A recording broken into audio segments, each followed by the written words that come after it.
Bonjour à toutes et à tous. Alors la vidéo elle sort, je sais pas quand elle va sortir, matin, après-midi, soir, pleine nuit, on n'en sait rien. Mais en tout cas j'espère que vous allez bien et que vous vous portez au mieux, tout le monde, toute la famille et tout ça.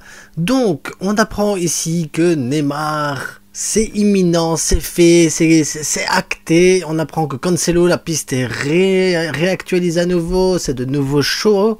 On apprend que les Mexicains nous offrent 125 millions, on nous apprend plein de choses et tout ça, on va décortiquer un peu les informations, on va en parler tout de suite, juste après ça.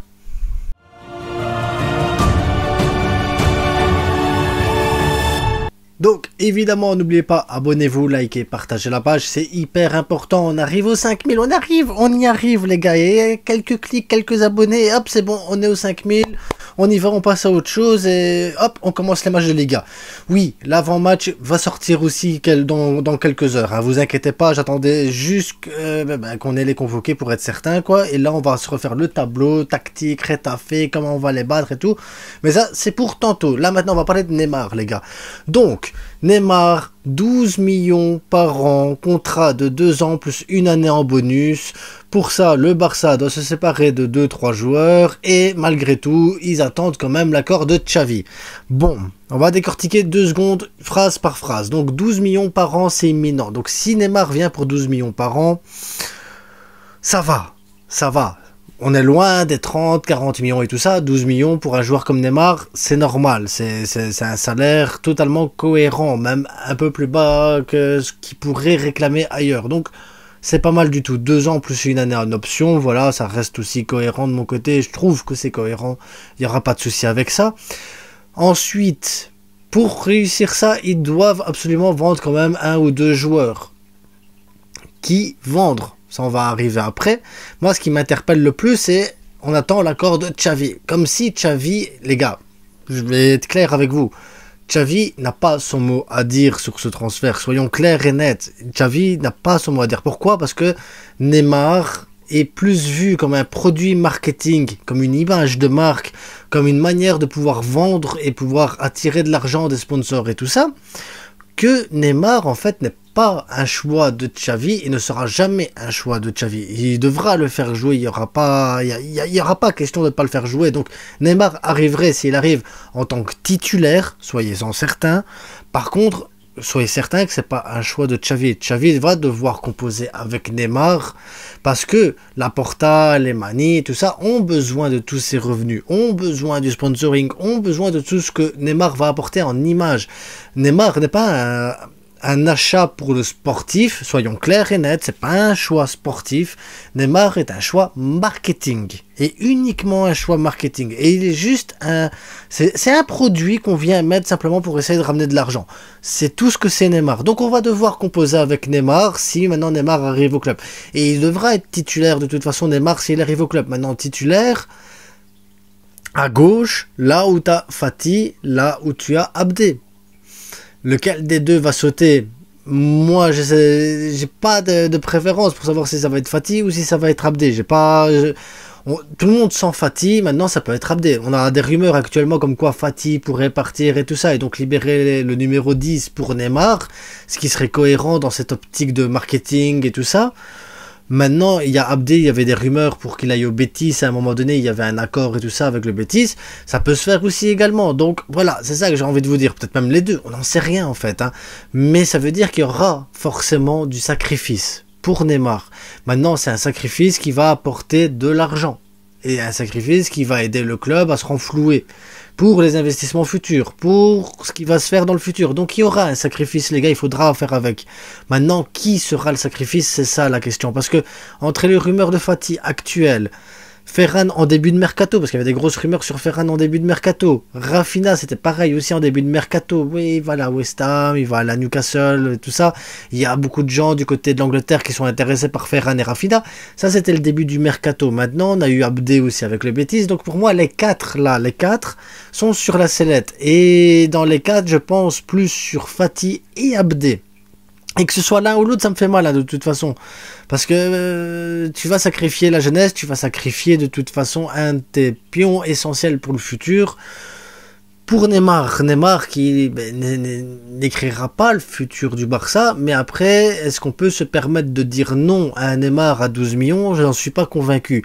Parce que ce soit marketing, que ce soit les sponsors, l'avenue d'argent et tout ça, Neymar sur le terrain, c'est quand même autre chose. Mais maintenant, il faut qu'il soit sur le terrain. C'est ça le problème, en fait, de Neymar. C'est s'il était régulier et qu'on pouvait se dire, ok, on peut compter sur lui sur toute la saison, il n'y a pas de problème, il va quasiment pas se blesser, ça va arriver un mois ou deux, c'est tout.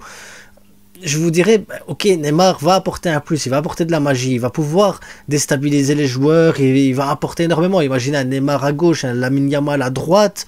Je suis désolé, ça va être compliqué avec un Baldé qui déborde, et on va parler de la rumeur Cancelo, avec un Cancelo en plus qui déborde. Je suis désolé, les flancs deviennent hyper dangereux, les gars, mais hyper dangereux. Ça, c'est sûr et certain, on va gagner en football, on va gagner en tactique, on va gagner en technique, on va gagner en création et tout ça, en dribble. Donc oui, on va gagner énormément. Maintenant, est-ce qu'on va trouver un Neymar qui va vouloir jouer, ou un Neymar qui va vouloir profiter de son image de marque, de son image en tant que produit, pour pouvoir se la couler douce à nouveau, profiter de Barcelone et être bien? C'est ça en fait la question.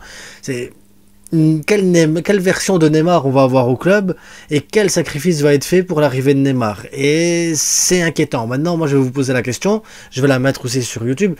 Si Neymar arrive, quel est le joueur que vous sacrifiez, les gars, sur les 4, entre Fati, Ferran, Rafinha et Abdé?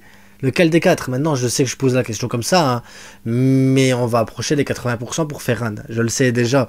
Mais voilà. Pour moi, c'est compliqué, les gars. Aucun des 4, j'ai envie qu'ils partent. Et si Neymar arrive, si ça peut apporter réellement un plus, je suis pour. Maintenant, on a aussi la rumeur Cancelo, comme j'ai dit. Il y a Cancelo aussi qui devrait rentrer aussi dans une équation où on pourrait avoir Cancelo aussi.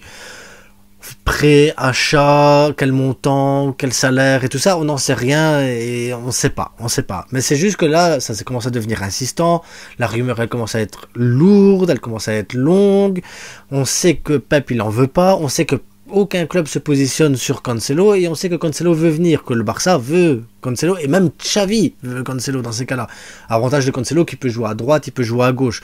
En tout cas, je préfère cette rumeur Cancelo que la rumeur Foyt qui est ressortie à nouveau une nouvelle fois. Donc voilà, Cancelo, c'est une rumeur hyper intéressante, parce que ce joueur-là pourrait faire en sorte que Rafinha devienne vraiment bon sur son côté droit. Un Cancelo qui monte, imaginez un Baldé qui monte aussi en même temps sur son flanc, et dans ces cas-là tu demandes à Frenkie qui est en milieu défensif de revenir en défense centrale pour avoir un Christensen et un Araujo juste à ses côtés, et tout ça avec un Pedri Gundogan pour la création et distribuer un Neymar ou un Lewandowski et tout ça dans le rectangle. C'est monstrueux, les gars. On est d'accord que l'équipe serait monstrueuse. On peut pas se permettre de dire là on sort des poules, là on va pas chercher la Liga, ou on va pas essayer de se taper au moins un quart ou un demi-finale de Ligue des Champions. Donc si le mercato va dans ce sens-là, on peut commencer à devenir exigeant même en Ligue des Champions, les gars. Maintenant, c'est comment faire cohabiter tout le monde, comment faire en sorte que le Barça puisse réellement réaliser ses rêves d'acheter tous ces joueurs-là, et en même temps, comment faire fonctionner le groupe entièrement avec ce type de joueurs, comment mettre de côté d'autres joueurs qui sont prêts à évoluer et à grandir au sein du club pour favoriser d'autres joueurs qui arrivent à l'heure actuelle. C'est ça qui est vraiment une question assez délicate et assez compliquée. Moi, je vais vous demander en commentaire ce que vous pensez de Neymar, ce que vous pensez de Cancelo. Si à la place de Cancelo, vous préférez pas un Maffeo, un Foyt ou un Fresneda, dites-le moi aussi également. Moi, de mon côté, j'ai été clair depuis le début, ça fait depuis janvier où je parlais du mercato ici. Pour moi, c'est Fresneda, la personne qu'il nous faut à droite absolument. Voilà, Cancelo, je suis pas un grand fan parce qu'il va coûter très cher et tout ça, mais voilà, c'est Cancelo, c'est Cancelo. On a besoin aussi de joueurs d'expérience sur le côté droit, et on a besoin que Koundé reste dans l'axe parce que Koundé est meilleur dans l'axe. Voilà, ça c'était mon opinion sur Neymar, mon opinion sur Cancelo, mon opinion sur Fresneda. Après Maffeo, ça serait pas mal non plus. Foyt, j'aime pas. Donc Foyt, j'aime pas, voilà, comme ça vous le savez.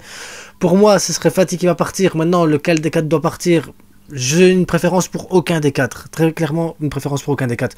Maintenant, si je devais choisir vraiment sur le côté gauche pour remplacer Neymar, enfin, pour que Neymar puisse prendre la place, je vendrais Abdé avec une option de rachat derrière pour dans 2 ans. Parce que voilà, c'est 2 ans avec option 1 an pour Neymar. Donc si on peut le prêter au Betis ou le vendre au Betis et avoir une clause de rachat qui serait valable sur les 2 ans de Neymar au Barça, ça voudrait dire que Neymar, au bout de 2 ans, si on n'est pas d'accord, c'est pas grave, on a un Abdé qui a pu jouer ailleurs, qui a pu profiter au Betis et grandir, et on a une clause de rachat derrière qu'on ne paiera pas trop cher au cas où il exploserait en Liga, les gars. C'est tout. Et derrière, s'il explose pas, un pourcentage de revente au cas où le Betis arrivera à le revendre à quelqu'un d'autre et que nous, il nous intéresse pas finalement. Mais si je devais sacrifier quelqu'un, ça serait Abdé. Maintenant, je sais que ça sera pas Abdé, ça sera Fati. J'en suis quasiment sûr et certain. Le gars, il a le numéro 10. T'arrives pas à vendre le maillot avec le numéro 10 derrière. Il n'y a jamais eu si peu de ventes de numéro 10 depuis longtemps. Et je pense qu'ils veulent mettre le 10 à Neymar pour justement cette image de marque, les sponsors, les trucs. Je pense vraiment que c'est que ça, les gars. Un produit marketing. Point. Donc, dites-moi ce que vous avez pensé de la vidéo. Abonnez-vous, likez, partagez. On se retrouve dans quelques heures pour l'avant-match. Un avant-match assez spécial parce que je vais parler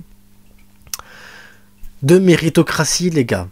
Méritocratie. Donc, il n'y aura pas de Aroro, il n'y aura pas de Christensen dans mon 11 de départ. Ça, je vous l'annonce déjà. Il n'y aura pas de Pedri dans mon 11 de départ. Pas de Gavi non plus.